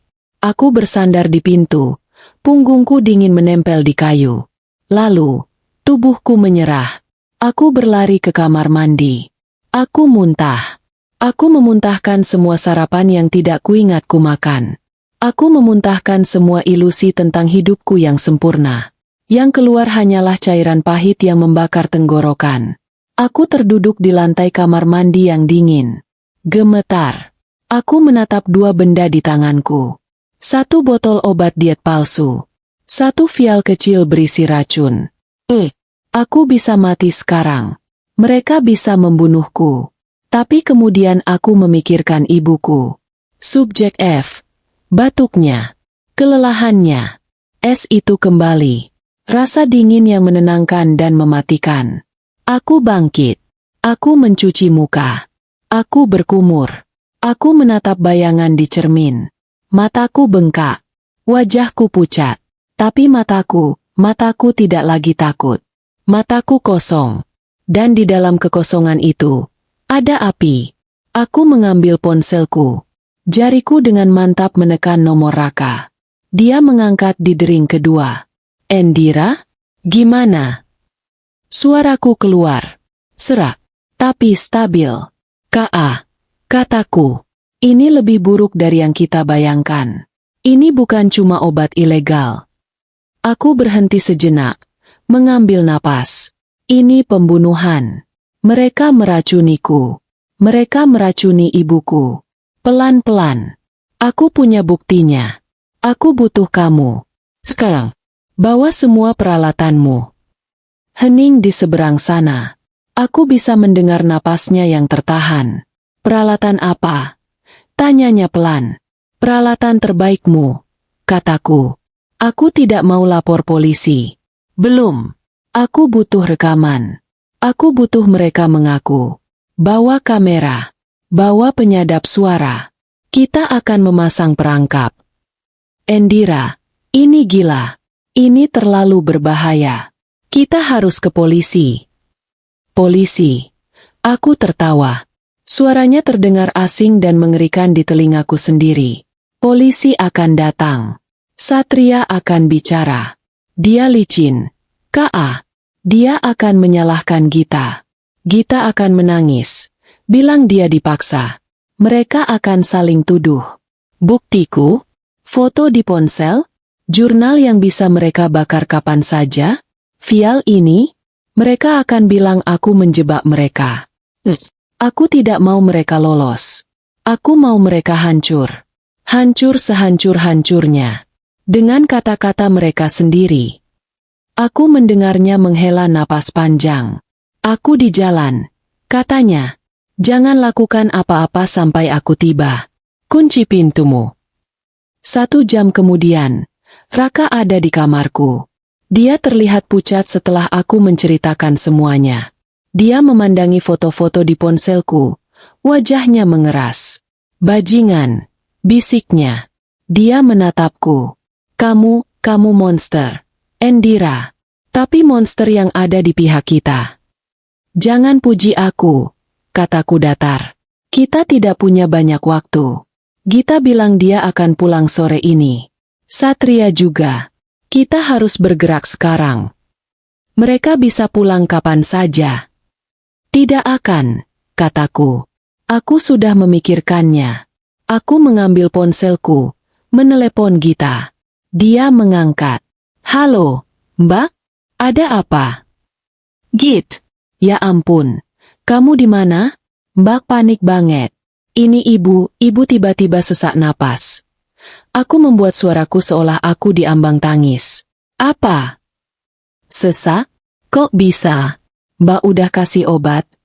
Suaranya terdengar bukan panik, tapi kesal. Kesal karena rencananya terganggu.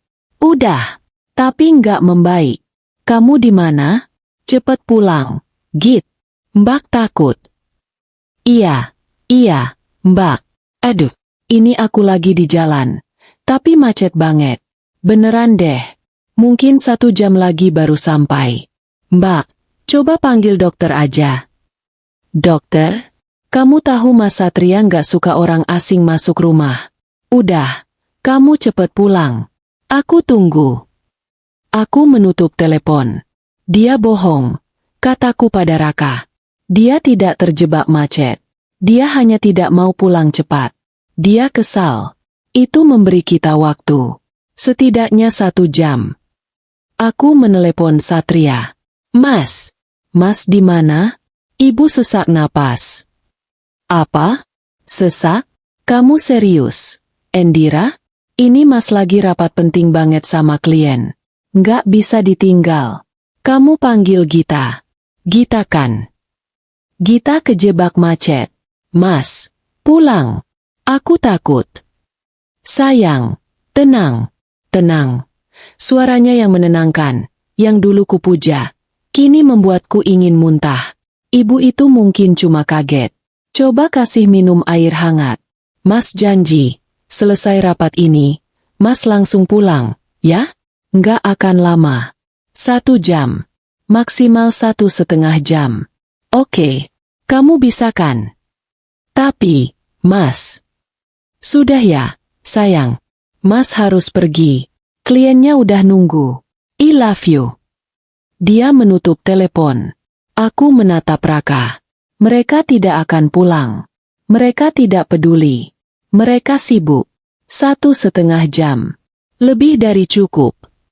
Raka mengangguk. Wajahnya serius. Oke, ayo. Kami bergerak seperti tentara. Kami kembali ke gudang. Kali ini, aku membuka gembok tanpa gemetar. Aku memindahkan kardus-kardus itu dengan efisien. Aku membuka pintu perangkap. Bau kimia itu menyambut kami. Raka berhenti sejenak di tangga. Ini gila. Fokus. K.A. Perintahku. Kami turun ke sarang ular itu. Raka langsung bekerja.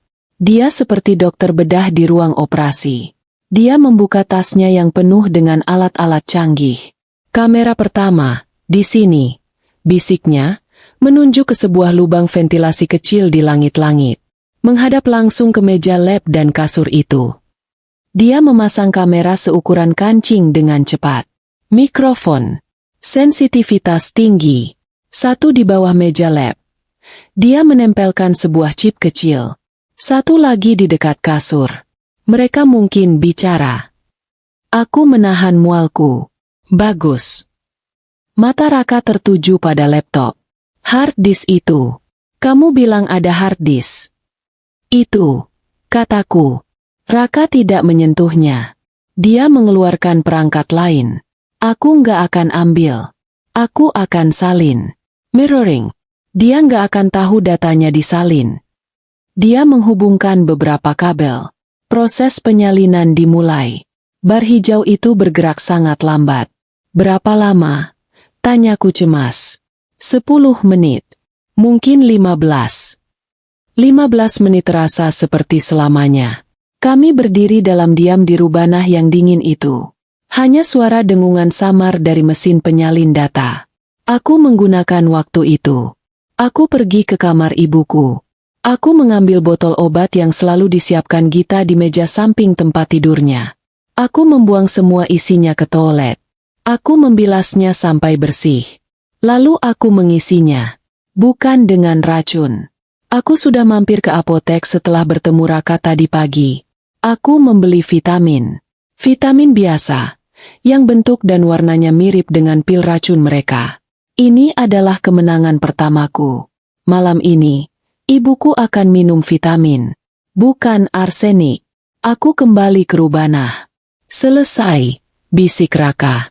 Dia mencabut kabel-kabelnya. Dia kini punya salinan penuh dari hard disk itu. Jurnal, catatan keuangan, video. Video apa? Tanyaku. Raka tidak menatapku. Jangan tanya. Endira, kamu nggak mau tahu. Kami membersihkan jejak kami. Kami memastikan tidak ada yang berubah. Kami naik. Kami menutup pintu perangkap.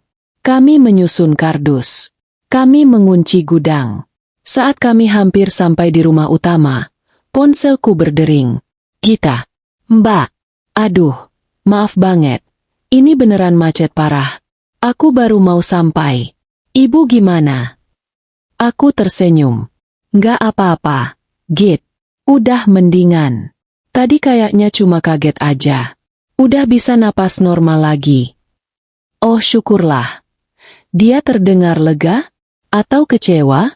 Ya udah, ini aku 5 menit lagi sampai rumah, ya. Raka sudah pergi lewat pintu samping. Aku sendirian lagi. Aku duduk di kamarku. Di ponselku, kini ada aplikasi baru. Aplikasi yang terhubung langsung ke mata dan telinga di Rubanah itu. Layarnya masih hitam. Suaranya masih sunyi. Satria pulang 1 jam kemudian. Dia membawakanku bunga. Maaf ya, sayang. Tadi bener-bener nggak bisa ditinggal. Nggak apa-apa, Mas. Kataku. Mengambil bunga itu. Ibu udah tidur. Kayaknya cuma kecapean. Malam itu, kami makan malam seperti keluarga normal. Satria membicarakan rapatnya. Gita mengeluh tentang kliennya. Aku mendengarkan, tersenyum, mengangguk. Tapi di dalam sakuku, ponselku terasa berat. Perangkap sudah terpasang. Aku bukan lagi domba yang menunggu untuk disembelih. Aku adalah laba-laba. Dan ini adalah jaringku. Sekarang, aku hanya perlu menunggu mereka kembali ke sarangnya. Dan Satria baru saja memberiku petunjuk kapan itu akan terjadi. Ah, lega banget. Katanya sambil meregangkan badan setelah makan malam. Proyek di Surabaya itu akhirnya selesai. Kayaknya minggu ini Mas nggak perlu dinas lagi. Dia menatapku, tersenyum. Lalu dia menatap Gita. Tapi minggu depan, ada proyek baru. Besar. Di luar kota lagi. Gita tersenyum kecil. Semoga sukses ya, Mas. Ya, minggu depan. Dinas. Terakhir mereka. Seminggu itu terasa seperti neraka yang beku. Aku menjalani hari-hariku dalam sandiwara yang paling sempurna. Aku adalah Indira yang manja. Indira yang peduli. Indira yang bodoh. Aku tersenyum pada Satria. Aku tertawa mendengar lelucon Gita. Aku dengan telaten menyuapi ibuku. Tapi kini, bubur yang kusuapkan padanya adalah bubur sungguhan. Dan, obat, yang kuberikan padanya 3 kali sehari adalah vitamin murni. Di hari ketiga, sesuatu terjadi. Batuk ibu berkurang. Di hari kelima, dia memintaku membukakan jendela kamarnya karena dia ingin menghirup udara segar. Di hari ketujuh, dia duduk di kursi rodanya dan memegang tanganku. Indira, katanya. Suaranya masih lemah tapi jernih. Kamu terlihat lebih tegar. Nak, ibu senang. Aku hampir menangis. Untuk pertama kalinya, tangisan itu adalah tangisan kelegaan. Aku hanya tersenyum dan memeluknya. Ibu harus cepat sembuh. Aku sayang ibu. Di balik senyumanku, es di hatiku semakin mengeras. Mereka tidak hanya merencanakan pembunuhan. Mereka mencuri waktu berhargaku bersama ibuku. Mereka merenggut kesehatannya. Dan untuk itu, mereka harus membayar. Ponselku, yang kini selalu ada di genggamanku, adalah jendela rahasiaku. Aplikasi yang dipasang Raka selalu aktif. Aku bisa melihat dan mendengar semua yang terjadi di Rubanah itu. Mereka tidak ke sana setiap malam. Sepertinya mereka punya jadwal. Senin, Rabu, Jumat. Mungkin saat itulah mereka memasak atau mengemas. Di malam-malam itu, aku akan duduk di kamarku, dalam gelap, memakai earphone, mendengarkan. Aku mendengar mereka bekerja. Suara gelas kimia berdenting. Suara mesin pengemas. Dan aku mendengar mereka bersenang-senang. Aku mendengar desahan mereka di atas kasur itu. Aku mendengar mereka bicara. Mereka bicara tentang uang. Tentang betapa mudahnya menipu para distributor.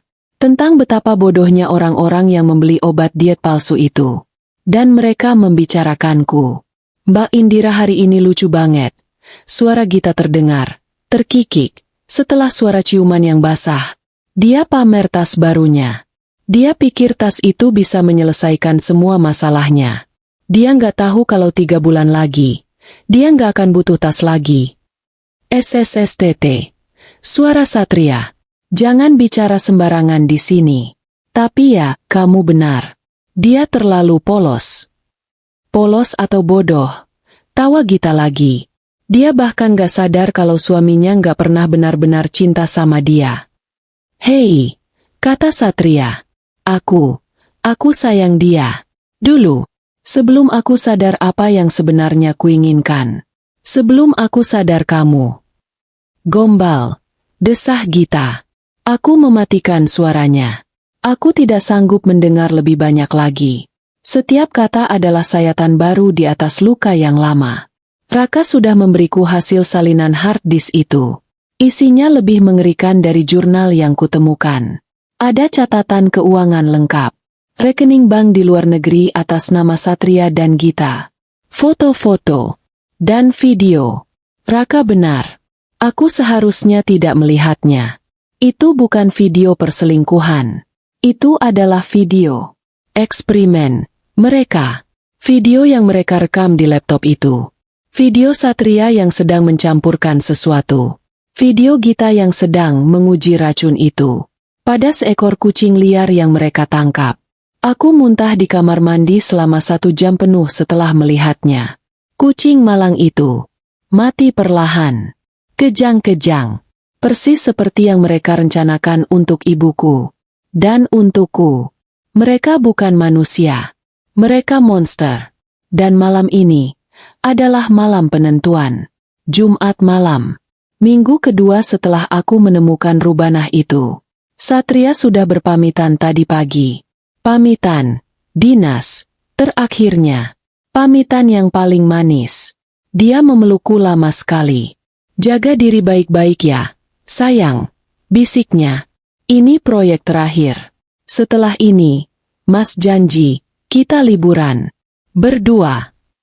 Aku membalas pelukannya. Iya, Mas. Aku tunggu. Aku bahkan berjinjit dan mencium pipinya. Dia tidak tahu bahwa, dinas, kali ini akan menjadi, dinas, terakhirnya dalam arti yang sesungguhnya. Gita juga sudah pamit, lembur. Pukul 11 malam.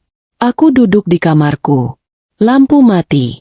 Aku sendirian. Ibuku sudah tidur. Di dalam perutnya ada vitamin, bukan racun.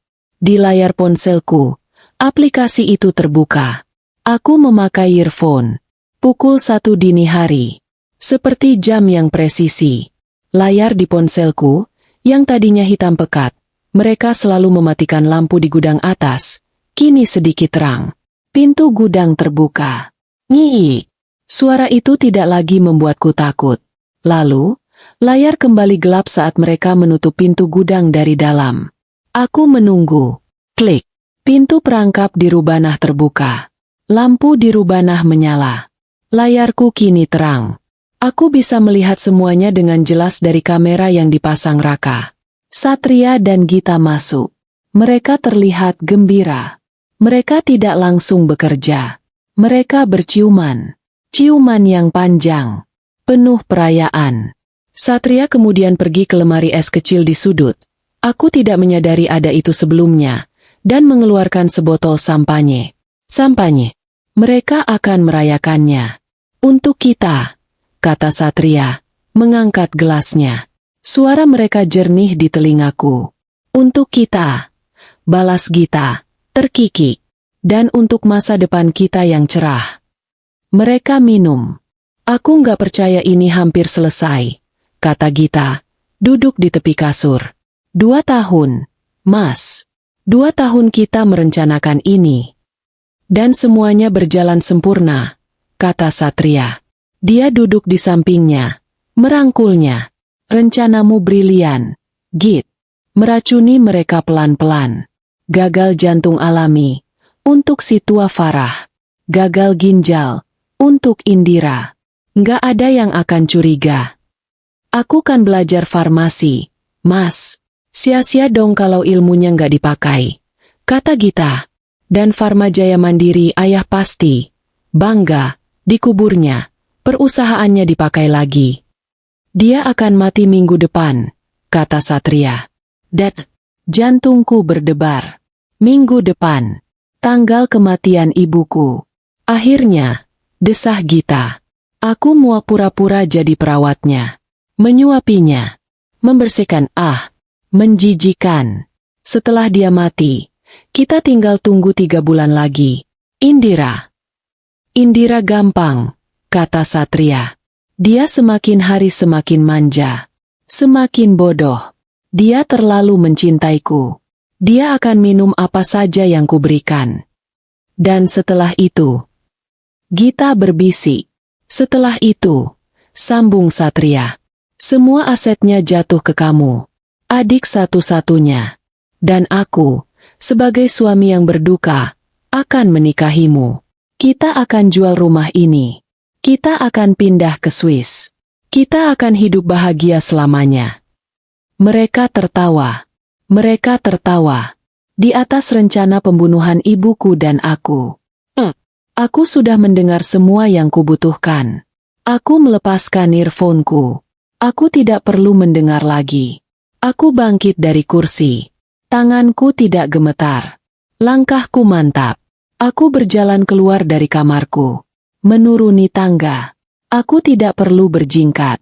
Mereka ada di bawah tanah. Kedap suara. Aku mengambil sesuatu dari laci dapur. Sebuah gembok. Bukan gembok tua berkarat seperti milik mereka. Ini adalah gembok baru. Gembok heavy duty berbahan baja solid. Yang kubeli di toko bangunan minggu lalu. Gembok terbesar dan terkuat yang bisa kutemukan. Kuncinya ada di sakuku. Aku berjalan keluar rumah. Menyeberangi halaman yang diterangi cahaya bulan. Aku berdiri di depan pintu gudang. Aku masih bisa mendengar tawa mereka yang samar. Bergaung di kepalaku. Aku membuka kunci gembok tua berkarat itu dengan kunci kuningan mereka. Aku melepaskannya. Lalu aku memasang gembok baruku. Gembok baja itu. Aku mengaitkannya di kait pintu yang kokoh. Klik. Suara yang memuaskan. Pintu gudang itu kini terkunci dari luar. Dengan gembok yang tidak akan bisa mereka buka. Tapi ini belum selesai. Aku berjalan ke sisi rumah. Ke tempat kotak sekring utama. Raka sudah menunjukkanku yang mana. Dia sudah melabelinya dengan spidol permanen yang hanya bisa kulihat jika aku tahu di mana mencarinya. Sebuah titik kecil. Ini, katanya waktu itu, adalah saklar untuk semua aliran listrik kerubanah itu. Lampu, mesin, dan yang paling penting ventilasi. Ventilasi, pembuangan udara yang dilihat Raka di rekaman pertamaku. Mereka bekerja dengan bahan kimia. Mereka memasak sesuatu. Mereka butuh sirkulasi udara. Tanpa itu, aku membuka kotak sekring. Aku menemukan saklar dengan tanda titik kecil itu. Jariku menyentuhnya. Aku memikirkan ibuku. Aku memikirkan kucing malang itu. Aku memikirkan diriku sendiri. Subjek I. Target kematian. 3 bulan lagi. Aku tidak menunggu. Tak. Aku menurunkan saklar itu. Dalam sekejap, di layar ponselku yang masih ada di sakuku, gambar dari rubanah itu mati total. Gelap. Lampu mereka mati. Mesin mereka mati. Ventilasi mereka mati. Aku berdiri di sana, di keheningan malam. Mendengarkan. Aku tidak mendengar apa-apa. Tapi aku bisa membayangkannya. Kebingungan mereka. Lampu yang tiba-tiba mati. Lalu kepanikan mereka. Saat mereka sadar ventilasi juga mati. Saat bau kimia itu mulai mengisi ruangan sempit di bawah tanah. Saat udara mulai menipis. Mereka akan mencoba keluar. Mereka akan menaiki tangga. Mereka akan menemukan pintu perangkap itu. Mereka akan mendorongnya. Tapi mereka tidak akan bisa. Aku menaruh palang besi berat di atasnya tadi. Saat memasang kamera, Raka yang membawanya. Mereka akan panik. Mereka akan berteriak. Mereka akan menggedor-gedor. Tidak ada yang akan mendengar. Mereka terperangkap. Terperangkap di dalam neraka yang mereka ciptakan sendiri. Aku menatap rumahku yang besar dan megah. Malam ini, keadilan sedang bekerja di bawah tanahnya. Aku menarik napas dalam-dalam. Udara malam-malang terasa segar. Bersih. Aku mengeluarkan ponselku lagi. Tapi kali ini, aku tidak membuka aplikasi kamera. Aku membuka aplikasi telepon. Jariku dengan mantap menekan 3 angka. Halo, polisi? Saya Indira. Saya mau melaporkan. Ada penyusup di rumah saya. Sepertinya mereka ada di gudang bawah tanah. Ya, saya rasa mereka bersenjata dan berbahaya. Tolong kirim bantuan. Saya takut sekali. Sandiwara terakhirku. Aku duduk di sofa ruang tamu. Dengan jubah tidurku. Aku sengaja membuatnya sedikit berantakan. Aku membasahi pipiku dengan sedikit air agar terlihat seperti air mata. Aku adalah korban yang ketakutan. 15 menit kemudian, sirene meraung-raung di kejauhan. Semakin dekat, lalu berhenti tepat di depan gerbang rumahku. Lampu biru merah berputar-putar, memercikan warna-warna mengerikan ke dinding ruang tamuku. Aku berlari membukakan pintu, persis saat beberapa petugas polisi menggedornya. Ibu tidak apa-apa? Tanya seorang petugas, wajahnya tegang. Saya tidak tahu. Isaku, memainkan peranku dengan sempurna. Saya dengar suara gaduh dari gudang. Saya takut sekali. Suami saya sedang dinas luar kota. Ibu tetap di sini. Kunci pintu. Jangan keluar. Perintah petugas itu. Mereka bergerak cepat. Tim yang terlatih. Mereka menyebar, mengepung gudang. Aku mengintip dari balik tirai jendela. Aku melihat mereka berteriak. Polisi! Keluar dengan tangan di atas. Tidak ada jawaban. Tentu saja tidak ada. Gedorannya kuat sekali dari dalam. Pak! Seorang petugas berteriak dari arah gudang. Mereka seperti mencoba mendobrak. Mereka pasti sudah putus asa. Udara di dalam sana pasti sudah sangat menipis. Bau kimia itu pasti sudah menyesakkan. Mereka tidak mau keluar. Dobrak paksa. Perintah sang komandan. Aku melihat mereka bersiap mendobrak pintu gudang. Pintu yang sudah kukunci dengan gembok baja. Pak! Teriakku. Berlari keluar. Pakai ini. Kuncinya. Saya tidak tahu ini kunci apa, tapi saya menemukannya di laci. Aku berbohong, menyerahkan kunci gembok baja itu. Petugas itu menatapku bingung, tapi mengambil kuncinya. Dia tidak punya waktu untuk bertanya. Klik. Gembok baja itu terbuka. Mereka mendobrak pintu kayu itu hingga terbuka lebar. Beberapa petugas menyerbu masuk. Ada pintu lain di bawah. Mereka terperangkap di rubanah. Terdengar teriakan dari dalam. Aku menunggu. Napasku tertahan. Lalu, mereka keluar. Bukan keluar. Mereka diseret. Pertama, Gita. Adikku. Dia tidak lagi terlihat cantik. Rambutnya acak-acakan. Menempel di wajahnya yang basah oleh keringat dan air mata. Pakaiannya, kemeja satria, kotor oleh debu dan tanah. Dia terbatuk-batuk hebat. Menghirup udara malam yang segar seperti orang tenggelam. Matanya liar. Panik. Lalu dia melihatku. Dia berdiri di teras. Menatapku. Di matanya. Ada kebingungan. Lalu pemahaman. Dia melihat gembok baja yang tergeletak di tanah. Dia melihat wajahku yang tenang. Dia tahu. Mbak. Bisiknya. Suaranya serak. Mbak Indira. Aku hanya menatapnya. Tanpa ekspresi. Lalu, mereka menyeret Satria keluar. Suamiku yang tampan. Suamiku yang sempurna. Dia terlihat lebih buruk. Wajahnya pucat pasi. Dia terbatuk-batuk. Muntah di rumput. Kaos oblongnya robek. Dia terhuyung-huyung. Diborgol. Matanya bertemu dengan mataku. Aku melihat di matanya. Kemarahan. Kebencian. Tapi di atas segalanya kekagetan. Kekagetan yang luar biasa karena dia telah dikalahkan. Olehku. Oleh istri bodohnya yang polos. Indira. Dia menggeram. Apa yang kamu? Polisi menemukan ini di dalam, Bu. Seorang petugas memotong ucapannya. Dia berjalan ke arahku, membawa buku catatan spiral itu. Jurnal eksperimen. Dia juga membawa hard disk yang sudah disalin Raka. Dan beberapa botol obat diet palsu. Dan ini, Bu. Petugas lain membawa keluar laptop. Di layarnya, entah bagaimana, video itu terputar. Video kucing itu. Semua petugas terdiam. Gita menjerit. Bukan jeritan kemarahan, tapi jeritan putus asa. Dia tahu semuanya sudah berakhir. Bawa mereka. Perintah komandan itu. Suaranya menggelegar penuh amarah. Satria dan Gita diseret melewati aku. Melewati rumah yang mereka coba curi. Kamu akan menyesal, Indira. Teriak Satria, meronta. Kamu pikir kamu siapa? Dasar jalang. Aku tidak bereaksi. Aku hanya menatapnya. Kamu yang merencanakan ini, kan? Jerit Gita. Wajahnya penuh kebencian. Kamu menjebak kami. Kamu monster. Aku maju selangkah. Aku mendekatinya. Sangat dekat sampai aku bisa mencium bau keringat dan ketakutannya. Tidak, Git.